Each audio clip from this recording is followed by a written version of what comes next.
نحمدہ ونصلی علی رسولہ الکریم۔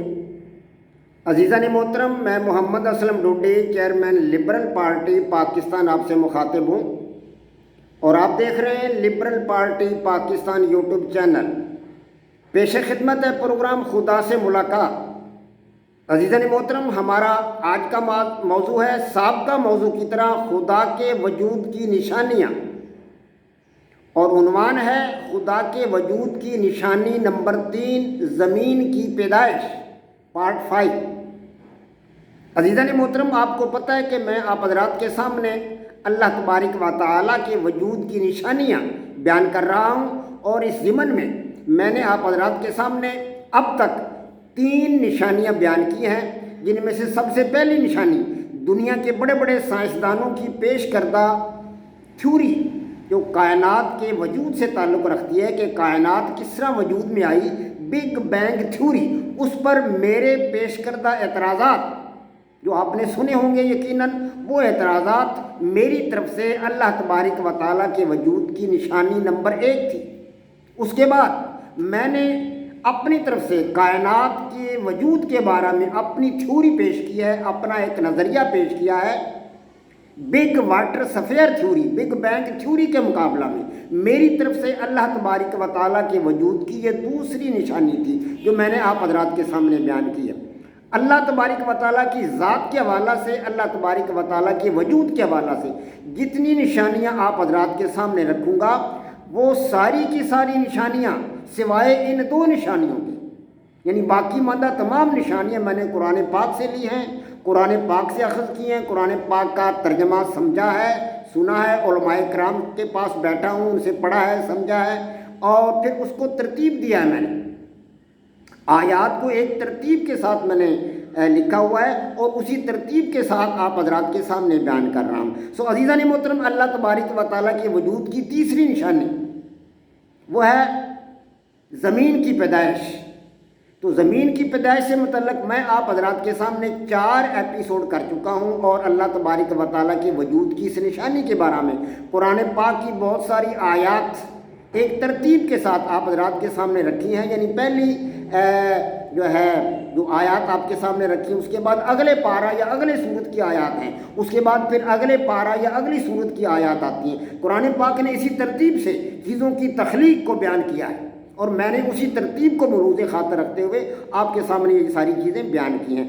عزیزان محترم، کائنات میں زمین کی پیدائش سے متعلق اللہ تبارک و تعالیٰ نے اپنے کلام پاک میں سوالیہ انداز کو بھی اختیار کیا ہے، جس طرح قرآن پاک نے بعض جگہوں پر بہت ساری چیزوں کی قسم اٹھائی ہے، یعنی بات پر زور دینے کے لیے، کسی بات کو واضح کرنے کے لیے، کسی بات کو دنیا کے انسانوں کے دماغوں کے اندر راسخ کرنے کے لیے اور اس کی حقیقت تک پہنچنے کے لیے قرآن پاک نے بے شمار جگہوں پر قسمیہ انداز اختیار کیا، اور اللہ تبارک و تعالیٰ نے قسم کھا کر باتیں بیان کی۔ مثال کے طور پر والعصر ان الانسان لفی خسر، اللہ تبارک و تعالیٰ قسم اٹھا کر بیان کرتے ہیں کہ مجھے قسم ہے زمانے کی کہ انسان خسارے میں۔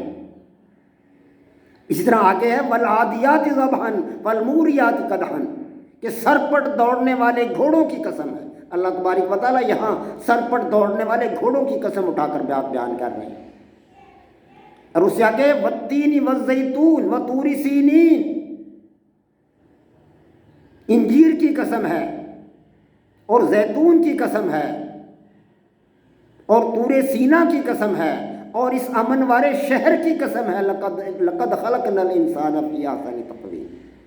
یعنی اللہ تبارک و تعالیٰ باتوں کو قسم اٹھا کر بیان کرتے تاکہ بات پر وزن ہو، لوگوں کے ذہنوں میں راسخ ہو، اس حقیقت کا ادراک کر لے ہو۔ اس طرح کے والضحیٰ، آفتاب کی روشنی کی قسم ہے، واللیل اذا سجا، اور رات کی تاریکی کی قسم ہے جب وہ چھا جائے۔ تو اسی طرح قرآن پاک نے سوالیہ انداز بھی اختیار کیا۔ سوالیہ انداز اختیار کرنے کا مقصد بھی یہی ہے کہ بات ذہنوں میں راسخ کر دی جائے، حقائق کو واضح کر کے بیان کر دیا جائے، بات پر زور دیا جائے تاکہ سننے والے کے ذہن میں یہ بات راسخ ہو جائے، اس حقیقت کا وہ ادراک کر لے اور اسے کامل یقین ہو جائے۔ عزیزان محترم، زمین کی پیدائش سے متعلق اگلی آیات جو میں آپ کے سامنے بیان کرنے والا ہوں تو ان میں بھی یہی انداز قرآن پاک نے اختیار کیا ہے زمین کی پیدائش سے متعلق۔ تو قرآن پاک نے سوالیہ انداز اختیار کرتے ہوئے انسان کو زمین کے مشاہدہ کی دعوت دی اور اسے قدرت خدا کی ایک نشانی قرار دیا زمین کو۔ قرآن پاک فرماتا ہے اولم یرو الی الارض کم انبتنا، اولم یرو الی الارض کم انبتنا فیہا من کل زوج کریم ان فی ذالک لآیہ ان فی ذالک لآیہ وما کان اکثرہم مؤمنین وَإِنَّ رَبَّكَ لَهُوَ الْعَزِيزُ الرَّحِيمُ۔ ترجمہ، کیا انہوں نے زمین کی طرف نہیں دیکھا؟ سوالیہ انداز اختیار کر رہا ہے قرآن، سبحان اللہ، سوالیہ انداز، بات پر زور دے رہا ہے کہ غور کرو، سمجھو، ادراک کرو، کیا انہوں نے زمین کی طرف نہیں دیکھا کہ ہم نے اس میں ہر قسم کی کتنی نفیس چیزیں اگائی ہیں؟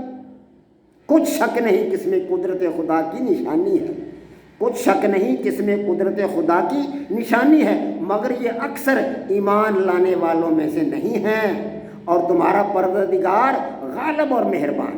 سورہ الشعراء آیت 7 تا 9، پارہ 19۔ اس کے بعد اس سے آگے جا کر یعنی اگلے پارہ میں اور اگلی آیات میں قرآن پاک دوبارہ سوالیہ انداز اختیار کرتا ہے۔ دوبارہ سوالیہ انداز اختیار کرتے ہوئے، سوالیہ انداز اپناتے ہوئے قرآن پاک نے زمین کی پیدائش سے متعلق انسان کی کم فہمی کو اور کج فہمی کا پردہ چاک کر دیا اور واضح کر دیا کہ انسان تو کج فہم ہے۔ امن جعل، فرمایا امن جعل الارض قرارا وجعل خلالها انہارا۔ سبحان اللہ، سبحان اللہ، بھلا کس نے زمین کو قرارگاہ بنایا؟ سوالیہ انداز، بھلا کس نے زمین کو قرارگاہ بنایا؟ امن جعل الارض قرارا وجعل خلالها انہارا وجعل لها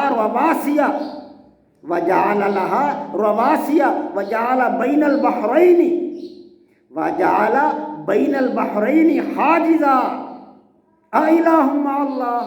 سبحان اللہ، سوالیہ انداز، پھر اسی آیت کے اندر دوبارہ سوالیہ انداز، اِلٰہ مع اللہ، کیا اللہ کے سوا کوئی اور بھی معبود ہے؟ بتاؤ، کوئی اور بھی معبود ہے؟ بل اکثرہم لا یعلمون۔ ترجمہ اس آیت کا، بھلا کس نے زمین کو قرارگاہ بنایا؟ بتاؤ، بھلا کس نے زمین کو قرارگاہ بنایا اور اس کے بیچ نہریں بنائیں اور اس کے لیے پہاڑ بنائے، اور کس نے 2 دریاؤں کے درمیان اوٹ بنائی؟ یہ سب کچھ خدا نے بنایا۔ تو کیا خدا کے ساتھ کوئی اور معبود بھی ہے؟ اِلٰہ مع اللہ، کیا خدا کے سوا کوئی اور معبود بھی ہے؟